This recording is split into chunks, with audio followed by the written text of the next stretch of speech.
రుద్రుడిగా ప్రభాస్ గారిని సెలెక్ట్ చేయాలన్న ఆలోచన ఫస్ట్ ఎవరిది? ఆయన్ని ఎవరు అడిగారు? ఆయన రెమ్యునరేషన్ కూడా లేకుండా ఈ సినిమాకి ఒప్పుకున్నారంట. ఈ మొత్తం సీక్వెన్స్ గురించి ఒకసారి చెప్తారు? అంటే విష్ణు గారు కొంతమంది హాలీవుడ్ రైటర్స్తో కూడా స్క్రీన్ ప్లే రాయించారు కన్నప్ప సినిమాకి. తర్వాత ఆయన రాశారు, కథ అయింది. అయిన తర్వాత మొత్తం ట్రీట్మెంట్లో ఒక క్యారెక్టర్ ఉంటుంది సెకండ్ హాఫ్లో వచ్చి ఒక క్లైమాక్స్కి లీడ్ చేసి ఒక క్యారెక్టర్, కథని ఒక డ్రైవ్ చేసే క్యారెక్టర్, ఒక ఇంపార్టెంట్ క్యారెక్టర్. ఆ సీన్ నేరేట్ చేసినప్పుడు విష్ణు గారు ఈ క్యారెక్టర్ ప్రభాస్ చేస్తే బాగుంటుంది, కానీ చేస్తాడో చేయడు అన్న ఉద్దేశంతో ఉన్నారు. శివుడి క్యారెక్టరే అన్న ఉద్దేశం, శివుడి క్యారెక్టర్కి అప్రోచ్ అవుదామన్న ఆలోచనలు ఆయన ఉన్నారు. బయట ప్రపంచం అందరూ కూడా ప్రభాస్ గారు పరమేశ్వరుడిగా చేస్తే బాగుంటుందని అనుకున్నారు, అలాగే రాశారు, అలాగే ఊహించుకుంటున్నారు, ఎదురు చూస్తున్నారు. ఒకసారి ప్రభాస్ గారిని కలిసి విష్ణు గారు నేరేట్ చేసినప్పుడు టోటల్ స్క్రిప్ట్ నేరేట్ విన్నారు ఆయన. ఓకే. విన్న తర్వాత ఆయన అన్నది ఏంటంటే, నేను శివుడి క్యారెక్టర్ కాదు, ఆ క్యారెక్టర్ చేస్తాను, రుద్ర క్యారెక్టర్ చేస్తాను. సో పూర్తిగా ఆయన చాయిస్ అది. ఆయన చాయిస్. ఓకే. అన్న తర్వాత అంటే ఈయన విష్ణు గారు మనసులో ఏది కోరుకున్నారో అదే ప్రభాస్ గారు కూడా అంగీకరించారు. ఓకే. సో అలాగా ఆయన విష్ణు గారి ఆనందానికి అంతు లేదు, ఎందుకంటే ఆ క్యారెక్టర్ ప్రభాస్ గారు చేస్తే చాలా బాగుంటుంది ఆయన ఉద్దేశం. అలాగని శివుడి పాత్ర తక్కువ కాదు, శివుడి పాత్ర బిగినింగ్ నుంచి ఎండ్ వరకు శివుడి పాత్ర ఉంటుంది. బట్ ఈ రుద్ర పాత్ర ఇంపాక్ట్ వేరే. సార్ అలాగే ఇప్పుడు మనకి తెలుగు ఇండస్ట్రీలో చూసుకున్నట్టయితే శివుడి క్యారెక్టర్ వేయాలని చిరంజీవి గారికి చాలా ఇష్టం.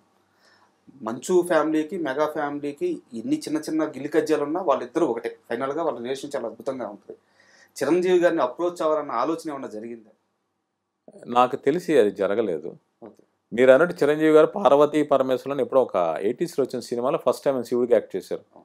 తర్వాత ఆపద్ బాంధవుల్లో ఒక సాంగ్లో చేశారు, శ్రీమంజనాల్లో ఫుల్ లెంగ్త్ శివుడి క్యారెక్టర్ చేశారు. ఎందుకంటే ఆయన పూర్తి పేరే శివశంకర్ వరప్రసాద్ కాబట్టి ఆయనకు పరమేశ్వరుడి పాత్ర మీద చాలా మక్కువ ఉండి ఉండొచ్చు.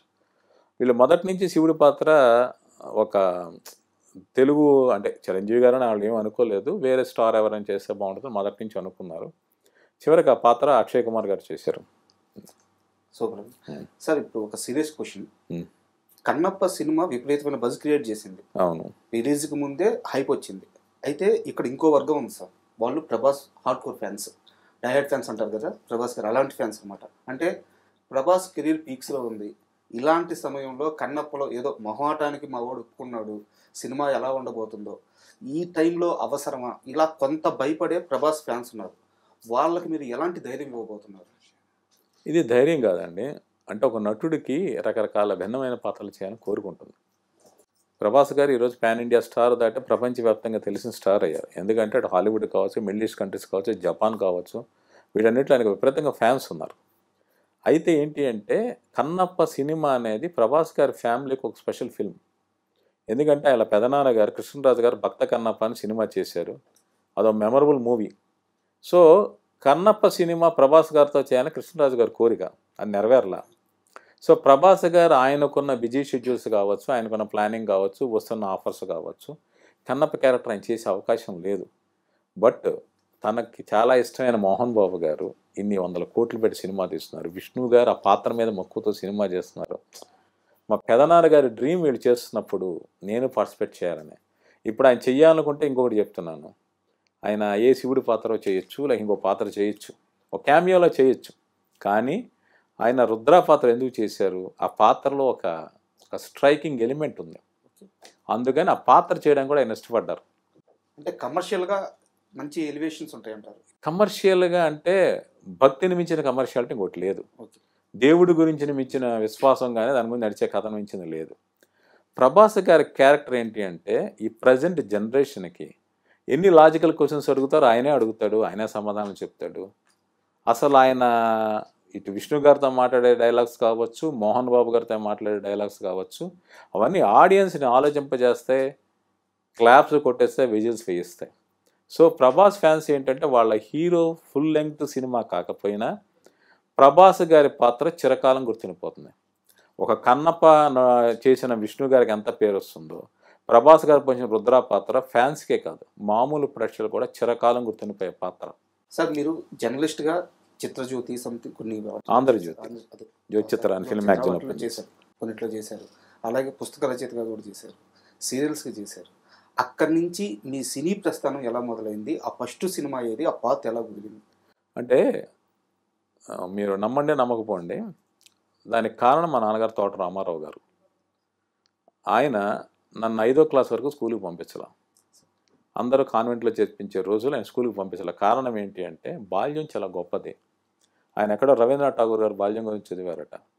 పిల్లలకి స్కూల్ అనేది బందీగానా కాకూడదు, చాలా స్వేచ్ఛగా పెరగాలి అనుకుంటే 5 ఏళ్ల పాటు నేను ఇంట్లో ఉంచి ఆయన పెంచారు, చదివించారు. చదివించడం అంటే రోజుకు ఒక మాస్టర్ వచ్చేవాళ్ళు, వచ్చి ఒక్కొక్కళ్ళు ఒక శతకం నేర్పించేవాళ్ళు. ఒకళ్ళు భాస్కర్ శతకం, ఇంకోళ్ళు చింతామణి శతకం. అలాగే ఆయన ఏంటంటే తెలుగు చూడడం మానిపించి నా కోసం వచ్చిన చిల్డ్రన్స్ మ్యాగజైన్స్ కాదు, మామూలు రకరకాల కథల పుస్తకాలు కొనేవాళ్ళు. బీజం అక్కడ పడింది. అయితే డిటెక్టివ్ బుక్స్ నేను చాలా చిన్నప్పుడు చదివాను. ఆయన మంత్లీ బుక్ స్టాల్కి వెళ్ళి రెంట్స్ కట్టేవాళ్ళు. నేను వెళ్ళి నాకు కావాల్సిన పుస్తకాలు చదువుకోవడమే. పిల్లల జానపద నవల్లో కావచ్చు, మధుబాబు గారి షాడన్ నవల్లో కావచ్చు, అవన్నీ చదువుతుండేవాడు. ఆయన తప్పట్టేవాళ్ళు కదా. అలాగే మా ఇంట్లో ఒక వ్యాసపీఠం ఉండేది. ఆ వ్యాసపీఠంలో భాగవతం, చాలా అరుదైన పుస్తకాలు మా ఇంట్లో చాలా కలెక్షన్ ఉండేది. అంటే పెంగళ సూరంరాజన్ రాసిన రాఘవ పాండవి అని ఒక కావ్యం ఉంటుంది. అది అర్థం ఏంటి అంటే రాఘవ అంటే రాముడు, పాండవి అంటే మీకు మహాభారతం. ఒకే పద్యంలో అటు రామాయణం కథ చెప్తుంటారు, మహాభారతం చెప్తుంటారు. ఒక మాటని విరిస్తే అది రామాయణం కథ, ఇంకో మాట ఇంకోలా మనం బ్రేక్ చేస్తే అది భారతం అవుతుంది. అలాగని కథ ఆర్డర్ మారదు. రామాయణం బిగినింగ్ నుంచి రావణ సంహారం ఎలా సాగుతుందో, మహాభారతం వాళ్ళ బిగినింగ్ నుంచి కురుక్షేత్రం ఎలా సాగుతుందో అదే సాగుతూ ఉంటుంది. అక్షరం కూడా మారదు. ఇది చాలా గొప్ప కావ్యం. భాగవతం చదివించి అర్థాలు నాకు తెలిసేవి కాదు. మా నాన్నగారి అర్థాలు ఇవి తెలుసుకో అని అలా చెప్పించేవాడు. ఆయన తెలుగు, ఇంగ్లీష్లో పోయిటరీ రాసేవాళ్ళు. చండీదేవి మీద చండీ శతకం అని ఆయన రాశారు. అలా మా నాన్నగారు చిన్నప్పటి రాయడం వల్ల నేను 5వ క్లాస్లో నా మొదటి కథ రాశాను. మళ్ళీ మామూలే, నేను ఏం రాశానో నాకు గుర్తులేదు, కథ పేరు నాకు గుర్తుంది. యువ మ్యాగజైన్ పంపించాను, పబ్లిష్ కాల. 6వ క్లాస్లో ఏం చేశానంటే నా టెక్స్ట్ బుక్లో ఒక ఇంగ్లీష్ కథ ఏదో ఉంటుంది, ఒక కుందేలు నక్కాయలు ఏదో, ఆ కథ కాపీ కొట్టి తెలుగులో రాసి పంపించేసా బాలమిత్ర. సో స్టోరీ పబ్లిష్ కాల. నాకు అప్పుడు ఎలా రాయాలో తెలియదు. సో పువ్వు పట్టుగానే చిన్నప్పటి నుంచి కాపీ కూడా నాకు అలవాటు అయిపోయింది. సో అలా అలవాటు అయిపోయిన తర్వాత నాది 10th క్లాస్లో కథ రాశాను. నాకు కథ ఎలా రాయాలో తెలియదు. అప్పటికే కథ నేనే రాసి నేనే బొమ్మలేసి పంపించేశాను. ఇంకోటి వేస్తాడన్న విషయం కూడా తెలియదు. అది మామూలుగా రిజెక్ట్ అయింది. ఇంటర్ సెకండ్ ఇయర్ వచ్చే కొంచెం జ్ఞానం పెరిగింది. అదే కథ 10th క్లాస్లో ఏదైతే కథ రిజెక్ట్ అయిందో అదే కథ మళ్ళీ రాశాను. రాసి ఆంధ్రజ్యోతికి పంపిస్తే ₹5 పబ్లిష్ అయింది. సో 1983 నవంబర్లో నా మొదటి కథ శ్రామికుడు స్వర్గం అని బాలజ్యోతిలో పబ్లిష్ అయింది. అక్కడి నుంచి నాగల. అప్పుడు నా విపంచాను నాకు పెన్నాం. దాదాపు ఒక 500-600 కథలు రాశా, 3 నవలు రాశా. నేను ఇంటర్మీడియట్ నుంచి డిగ్రీ ఫైనల్ ఇయర్ వరకు నాది చాలా మ్యాగజైన్స్లో నా కథలు వచ్చాయి. కిల్లి కొట్టు ముందు ఒక 10 పుస్తకాలు వేలాడుతుంటే అందులో 7-8 మ్యాగజైన్స్లో నా కథలు ఉండేవి. అలా ఉండేది. ఉండగా డిగ్రీ ఫైనల్ ఇయర్లో ఉన్నాను. ఎగ్జామ్స్ రాసా, రిజల్ట్స్ రాలా.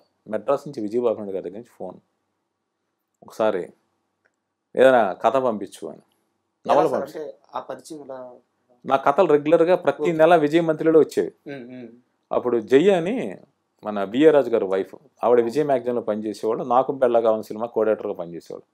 ఒకరోజు బాపినేడు గారు మ్యాగజైన్స్ చూస్తే ఎవడే విపంచి ప్రతి నెల కథ ఎందుకు వేస్తున్నారు ఇతని కథ అంటే, లేదు సార్ ఇతని కథలు చాలా బాగుంటాయని ఆవిడ జయ్య గారు చెప్పారట.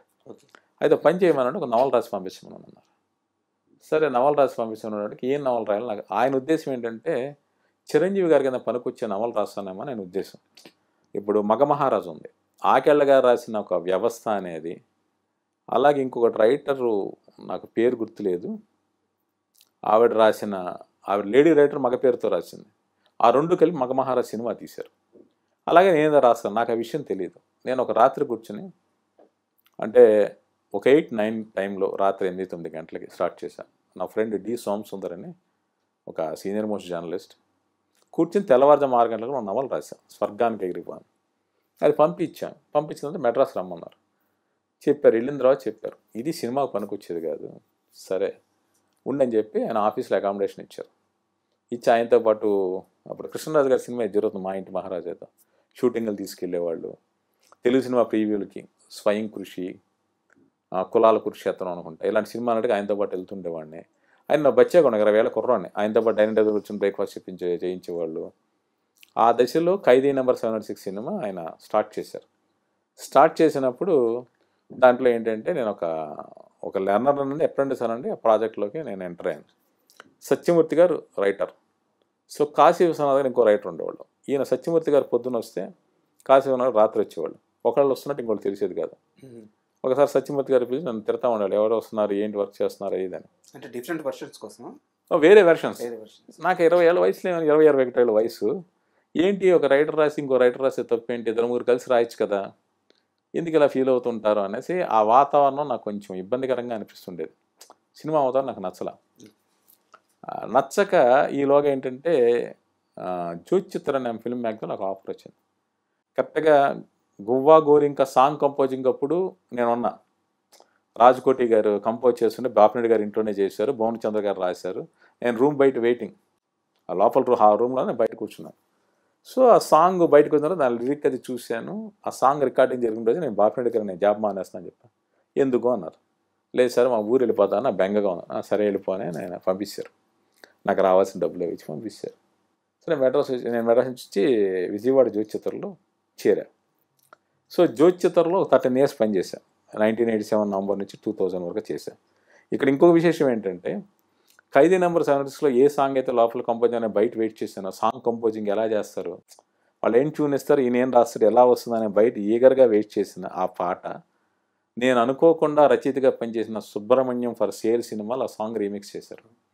సో అదొక ఇంకొక బ్యూటిఫుల్ మూమెంట్. అంటే లైఫ్లో ఒక్కొక్కటి రౌండ్ అప్ అవుతూ ఉంటాయి. మీకు ఇందాక చెప్పినట్టు కాళహస్తి దర్శనం ఎలాగో ఈ గువ్వా గోరింక సాంగ్ కూడా అంతే.